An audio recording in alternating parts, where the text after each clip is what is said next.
We are less than 2 weeks away from a new chapter in the history of Cedar Point, and while many were originally disappointed with Top Thrill 2, as footage and teasers have been released, expectations have rose to sky-high levels. Top Thrill 2 is a very simple concept, reusing the old top hat that people knew and loved from the original dragster, but adding a modern twist with a spike that has been incorporated on many new coasters by manufacturers such as Intamin. It also keeps the racing theme from the old coaster and yet again modernizes it, with sleek trains and a visually stunning entrance portal. Now, to get to the actual ride experience, I think we have to talk about why people are disappointed by Top Thrill. First of all, expectations are through the roof for Cedar Point and their all-new coasters, especially since they have delivered time and time again since the late 1980s. After CP has broken the height record on 4 separate occasions, people thought this was their chance to repeat history and reclaim gold yet again with a 500-foot spike. However, the park wisely chose not to. While going for 500 is a very cool title, the train would not make it to that threshold, and Cedar Point themselves don't think a spike counts for the height record, as they marketed the original Top Thrill to be the first 400-foot coaster, when Superman at Magic Mountain crossed 415 with its spike. Falcon's Flight is also well on track to open within the next few years, stripping the title from the point if they went for it. Enough said about the height. 2 other key factors went into the enthusiast disapproval of the ride: manufacturer and launch. Zamperla, who is working on TT2, is a mostly unproven company that is looking to blossom in the coaster industry, and their Lightning model is looking to be successful so far.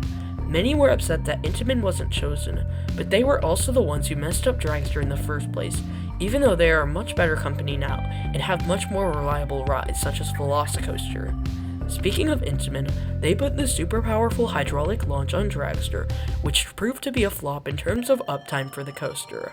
While the new LSM launch doesn't look amazing, it will make a big change to the reliability so more people can ride the coaster. Take this all from someone who got to ride the original Dragster back in 2021, and while the attraction was a thrill, it was very challenging to actually get on, as it was down for almost the entire day during all 3 days of my Cedar Point trip. Now, an interesting release came out earlier this week, and it has to do with the loose article policy. Like Steel Vengeance, metal detectors will be required for riders to pass through, but there will not be free lockers in the queue. Instead, you will have to pay for them outside of the entrance. While this is certainly not ideal and essentially makes the ride an upcharge attraction, remember that these lockers are probably only going to be $2, and I'm sure they will find a more permanent solution like the bins on Yukon Striker, since it seems that they didn't have much time to execute this policy, as the Zamperla made a last-minute recommendation for the coaster. While the coaster won't be the same, I think it will still be a smash hit for the point. The theming upgrade is a welcome change and could even be extended across the Midway in a future expansion involving the corkscrew plot. Speaking of the ride experience itself, enthusiasts will be very happy that they get their rollback every time, even though it won't be all the way up to the top hat like they envisioned. The public will also flock to the coaster as a huge backwards element is not seen on many rides, and therefore it will catch attention from across the country, and even the world. Pantheon at Busch Gardens Williamsburg has a spike about 1/3 the height of this one, and while Top Thrill doesn't have the elements after to pair with the spike alone on Pantheon is an eye-catcher for people at BGW or in the Williamsburg, Virginia area.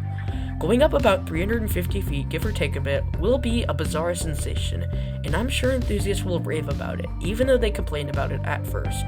The coaster most likely won't be the best in the park, but what matters is that people will have fun while on it, and the park that many know and love will continue to thrive. Thank you so much for watching, and if you want to watch another Cedar Point video, click here.